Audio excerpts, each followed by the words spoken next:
भिडियोमा पहिलो आउनु भएको छ भने यदि तपाईलाई हाम्रो कन्टेन्ट मन पर्यो भने कृपया लाइक गरेर र सब्स्क्राइब गरेर जानु होला। आजको भिडियो हामी चाहिँ लोकसेवामा सोधिने केही महत्त्वपूर्ण जानकारीहरू लिएर आएको छौं है त। ल आजको भिडियो स्टार्ट गरौँ। डटपेनको आविष्कार कसले गरेको हुन् भन्दाखेरि जन जे लाउडले गरेका हुन्। नेपाल टेलिकमले कहिले प्रिपेड मोबाइल सेवाको प्रारम्भ गरे भन्दाखेरि विक्रम सम्वत 2064 असार 23 गते। यो चाहिँ अलि याद गर्नु होला। विक्रम सम्वत 2064 असार 23 मा चाहिँ स्टार्ट भएको हो। अनि चियामा कुन तत्व पाइन्छ भन्दाखेरि टेनिन पाइन्छ। खुट्टामा जिब्रो हुने जीव कुन हो भन्दाखेरि पुतली हो। पुतलीको चाहिँ खुट्टामा जिब्रो हुन्छ। मानिसले सबैभन्दा छिटो गर्न सक्ने काम कुन हो भन्दाखेरि मानिसले सबैभन्दा छिटो आँखा झिम्काउन सक्छ। अनि त्यसपछि जिब्रोको भित्री भागले कुन स्वाद थाहा पाउँछ। जिब्रोको भित्री भागले तितो स्वाद मात्र थाहा पाउँछ, अरु स्वाद चाहिँ थाहा पाउँदैन जिब्रोको भित्री भागले। हवाई जहाज उड्दा प्रयोग गरिने ग्यास कुन हो भन्दाखेरि हिलियम हो। अनि भारतीय संसदमा परिषदमा कुन नेपालीको शालिक रहेको छ भन्दाखेरि दुर्गा मल्ल। दुर्गा मल्लको चाहिँ भारतीय संसद परिषदमा शालिक रहेको छ। अनि त्यसपछि जटापोखरी ताल कुन जिल्लामा पर्दछ। यो जटापोखरी चाहिँ सिन्धुपाल्चोक जिल्लामा पर्दछ। लालबकैया नदीको किनारमा रहेको जिल्लाको सदरमुकाम कुन हो। बारा हो। लालबकैया नदी भनेको बाराको सबभन्दा नजिकको सदरमुकाम भन्दाखेरि किनारमा रहेको जिल्लाको सदरमुकाम बारा हो। नेपालको सबैभन्दा होचो भूभाग भन्दाखेरि मुसहरनिया हो। त्यसपछि इतिहासको पिता हेरोडोटस। संसारको सबैभन्दा बढी सर्ने रोग भन्दाखेरि रुगा हो। सबभन्दा बढी सर्ने रोग भन्दाखेरि रुगा हो। भुटानको राष्ट्रिय एयरलाइन्सको नाम के हो र भुटानको राष्ट्रिय एयरलाइन्सको नाम चाहिँ डुक एयर हो है त। राष्ट्रिय एयरलाइन्सको नाम डुक एयर हो। याहूका संस्थापक कुन हो। यो चाहिँ yahoo.com। त्यसपछि यसको संस्थापक चाहिँ डेभिड फिलो जेरी याङ है त। त्यसपछि विचित्र नामको गुफा कुन जिल्लामा अवस्थित छ। गुल्मी। विचित्र नामको गुफा भन्दाखेरि यो कुन जिल्लामा छ भन्दाखेरि गुल्मीमा छ। नेपालमा गद्य कविताको सुरुवात गर्ने साहित्यकार कुन हुन्। गोपाल प्रसाद रिमाल हुन्। अनि त्यसपछि विश्वमा सबैभन्दा पुरानो राजतन्त्र भएको मुलुक कुन हो भन्दाखेरि सबैभन्दा पुरानो राजतन्त्र चाहिँ जापानमा रहेको छ। अनि भगवान गौतम बुद्धको मृत्यु पश्चात बौद्ध धर्मको बारेमा लेखिएको पहिलो ग्रन्थ कुन हो। मृत्यु पश्चात सबभन्दा पहिलो लेखिएको ग्रन्थ भन्दाखेरि मूल सर्वास्ति विनय हो। अनि त्यसपछि लेबनानी भाषामा हिजबुल्लाह भनेको के हो। यो भनेको ईश्वरको पार्टी हो। हिजबुल्लाह भनेको लेबनानी भाषा हो। अनि त्यसको चाहिँ मिनिङ चाहिँ ईश्वरको पार्टी। अन्तर्राष्ट्रिय हात्ती पोलो खेल नियमित रूपमा कुन देशमा गरिन्छ। नेपालको चितवनमा। अन्तर्राष्ट्रिय हात्ती पोलो खेल चाहिँ नेपालको चितवनमा गरिन्छ है त। लोटस 123 कम्प्युटरसँग सम्बन्धित हो। अनि त्यसपछि अल्बर्ट आइन्स्टाइनले कुन देशको राष्ट्रपति हुन इजरायलको राष्ट्रपति हुन उहाँलाई अफर आएको थियो, तर उहाँले चाहिँ ठुक्राउनु भएको थियो। यो राष्ट्रपति बन्नु भएन। प्राणी विकासका सिद्धान्त सबैभन्दा पहिले प्रामाणिक रूपमा कसलाई व्याख्या गरिएको मानिन्छ। चार्ल्स डार्विनलाई मानिन्छ प्राणी विकासको सिद्धान्त भन्दाखेरि चार्ल्स डार्विनलाई। यसलाई चाहिँ घुमाइ अर्को मिनिङमा पनि सोध्ने गरिन्छ, ध्यान गर्नु होला। त्यसपछि अन्तर्राष्ट्रिय स्तरको ग्लोबल 500 पुरस्कार पाउने प्रथम नेपाली को हुन्। कृष्ण कुमार पाण्डे। अन्तर्राष्ट्रिय स्तरको ग्लोबल पुरस्कार पाउने भन्दाखेरि कृष्ण कुमार पाण्डे। पृथ्वीको गति भन्दा परमाणुको घडी कति समयले चलाक रहेको छ। 0.9 सेकेन्ड। पृथ्वीको गति भन्दा परमाणुको घडीको गति 0.9 सेकेन्डले चलाक रहेको छ। त्यसपछि कमल फूलको आकार भएको नाटक देखाउन ओपेरा घर कुन देशमा कुन शहरमा रहेको छ। अस्ट्रेलियाको सिडनी। कमल फूल आकारको भएको नाटक देखाउन ओपेरा। त्यसपछि क्याल्कुलेटरको आविष्कार कसले गरेका हुन् भन्दाखेरि पास्कलले गरेका हुन्। क्याल्कुलेटरको आविष्कार पास्कलले गरेका हुन्। अनि संयुक्त राष्ट्र संघको महासभाको अध्यक्ष हुने पहिलो महिला को हुन्। विजया लक्ष्मी पण्डित। भारतको संयुक्त राष्ट्र संघको महासभाको अध्यक्ष हुने पहिलो नेपाली चाहिँ विजया लक्ष्मी पण्डित हुन् है त। पाकिस्तानको केन्द्रीय ब्याङ्कलाई के भनिन्छ। State bank of Pakistan. त्यसपछि विश्वमा सबैभन्दा बढी रेमिटेन्स आउने मुलुक कुन हो? भारत हो। अनि नेपालको सम्मानार्थ नागरिकता पाउने पहिलो विदेशी को हुन्? Sir Edmund Hillary. नेपालको सम्मानार्थ नागरिक पाउने पहिलो विदेशी। अनि त्यसपछि ह्यारी पोटर पुस्तक श्रृङ्खलाका लेखक को हुन्? जेके रेलिड हुन्। प्रधानमन्त्री मुस्लिम हुँदा राष्ट्रपति क्रिश्चियन र राष्ट्रपति मुस्लिम हुँदा प्रधानमन्त्री क्रिश्चियन राष्ट्र कुन हो? लेबनान। लेबनानमा चाहिँ प्रधानमन्त्री मुस्लिम हुँदा चाहिँ राष्ट्रपति क्रिश्चियन हुने र राष्ट्रपति मुस्लिम हुँदा प्रधानमन्त्री क्रिश्चियन हुने व्यवस्था छ। नेपालको राष्ट्रगानमा कति शब्द र कतिवटा अक्षर छन्? नेपालको राष्ट्रगानमा 46 शब्द र 128 वटा अक्षर रहेको छ है त। 46 शब्द र 128 वटा अक्षर। अनि संयुक्त राष्ट्र सङ्घ भिटो प्रयोग गर्ने पहिलो मुलुक कुन हो? बेलायत।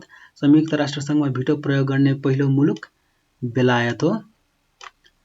अनि क्यान्जोस पदमार्ग कुन ठाउँमा निर्माण गरिएको छ? क्यान्जोस पदमार्ग भनेको ललितपुर जिल्लाको सुदूर दक्षिण क्षेत्रमा निर्माण गरिएको छ क्यान्जोसम पदमार्ग। अनि गोरखापत्र राष्ट्रिय पत्रिका पुरस्कार 2076 लाई कसलाई प्रदान गरियो? 2076 चाहिँ पुण्य पौडेललाई पुरस्कार गरियो। भिजिट नेपाल 2020 को मास्कटमा के को प्रतीक चिन्ह राखिएको छ? हिम मानव को। कलाकार आङ छिरिङ शेर्पाले डिजाइन गरेका हुन् यसलाई। हिम मानव भिजिट नेपाल 2020 को मस्कटमा हिम मानव को रहेको छ। विश्व हाँसो दिवस कहिले मनाइन्छ? हरेक वर्ष मे महिनाको पहिलो आइतबार है त। विश्व हाँसो दिवस मे महिनाको पहिलो आइतबारको मनाइन्छ। बायोचिप्स कुन पुस्तकको स्विच्ड डिभाइस हो? बायोचिप्स पाँचौं पुस्तक हो।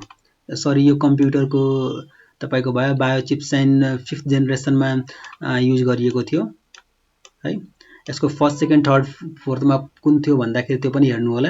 अनि त्यसपछि काओलिन भनेको के हो? काओलिन भनेको चाहिँ शुद्ध सेतो माटो हो। अनि नेपाल टेलिकमले कहिलेदेखि भारत र चीनमा रोमिङ सेवा सञ्चालन गर्यो? 2076 वैशाख 16 गते। 2076 वैशाख 16 मा चाहिँ रोमिङ सेवा भारत र चीनमा सञ्चालन गरिएको हो। त्यसपछि शैक्षिक स्तर 2076 को लागि वैशाख 1 बाट सञ्चालन गरिएको विद्यार्थी भर्ना अभियान आदर्श वाक्य के हो? हाम्रो नगर हाम्रो गाउँ र सबै बालबालिकालाई विद्यालय पुर्याउँ, यो रहेको छ। भ्रष्टाचारको आरोप लागेपछि पेरुको पूर्व राष्ट्रपति Alan Garcia Latin America Kennedy भनेर चिनिन्छ ले कहिले आत्महत्या गरे? उहाँले आत्महत्या भनेको 2011 अप्रिल 17 को आत्महत्या गरे। 2019 मा, सरी 2011 हैन 2019 मा।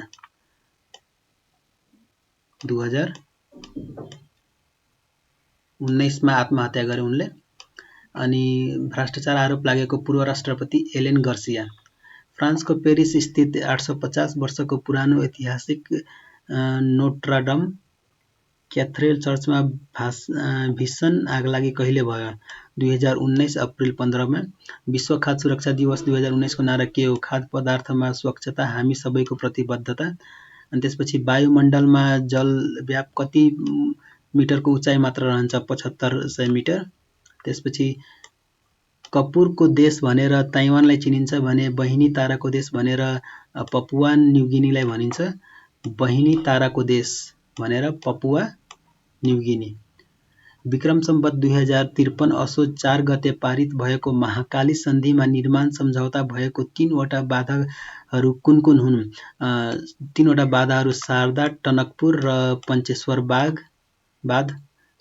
प्रदेश नम्बर 1 को अस्थायी राजधानी विराटनगर कुन खोलाको किनारमा पर्दछ? बक्राहा खोलाको किनारमा पर्दछ। प्रदेश नम्बर विराटनगर चाहिँ बक्राहाको किनारमा पर्दछ है त। बक्राहा। अनि त्यसपछि 18औं शताब्दीतिर फ्रान्सेली समाजको मध्यमवर्गीय मानिसलाई के भनिन्थ्यो? बुजुर्वा। 18औं शताब्दीतिर फ्रान्सेली समाजको मध्यमवर्गीय मानिसलाई चाहिँ बुजुर्वा भनिन्थ्यो। सत्ता प्राप्त गरी शासन चलाएर राज्य सत्ता पुनः सोही वंशलाई हस्तान्तरण गर्ने महान लिच्छवी राजा भनेको चाहिँ अन्सु वर्मा हुन्। सत्ता प्राप्त गरी शासन चलाएर राज्य सत्ता पुनः सोही वंशलाई हस्तान्तरण गर्ने राजा अंशु वर्मा। अनि त्यसपछि विक्रम सम्वत 2030 असार 24मा सिंहदरबारमा आगलागी भयो भने घण्टाघरमा कहिले आगलागी भयो? 2037 साल वैशाख 29 गते चाहिँ घण्टाघरमा आगलागी भएको थियो र सिंहदरबारमा आगलागी भनेको चाहिँ 2030 असार 28 गते है त। अनि त्यसपछि राजगुठी र दुनिया गुठी गरी गुठी दुई प्रकारका हुन्छन्। अब भन्नुस् गुठी सम्बन्धी व्यवस्था नेपालको संविधान कुन धारामा छ? गुठी सम्बन्धी व्यवस्था धारा 290 मा व्यवस्था गरिएको छ। महर्षि वेदव्यासद्वारा रचित महाभारतलाई अर्को के नामले पनि चिनिन्छ? पञ्चवेदको नामले पनि चिनिन्छ। महर्षि वेद रचित महाभारतलाई पञ्चवेद। करिब 1500 वर्ष पुरानो मुस्ताङ स्थित लोहमन्थाङ दरबार कसले बनाउन लगाएका हुन्? राजा अम्पालले। नयाँ ईश्वरको घोषणा कसको कृति हो? गोपाल पराजुली। नयाँ ईश्वरको घोषणा उहाँको गोपाल पराजुलीको कृति हो। नेपालमा सबैभन्दा पछि खोलिएको सार्वजनिक संस्थान कुन हो? जलविद्युत लगानी तथा विकास कम्पनी लिमिटेड। सबैभन्दा पछि खोलिएको सार्वजनिक संस्थान भनेको जलविद्युत लगानी तथा विकास कम्पनी लिमिटेड। चन्द्रगढी विमानस्थल कुन जिल्लामा पर्दछ? चन्द्रगढी विमानस्थल झापामा पर्दछ। टेक्स्ट अडियो भिडियोग्राफिकको संयुक्त रूपलाई के भनिन्छ? मल्टिमिडिया भनिन्छ। अनि त्यसपछि नेपालले संयुक्त राष्ट्र सङ्घको सदस्यता कहिले पाएका हुन्? नेपालले चाहिँ 1955 डिसेम्बर 14 मा पाएको थियो। 2012 मङ्सिर 19 गते।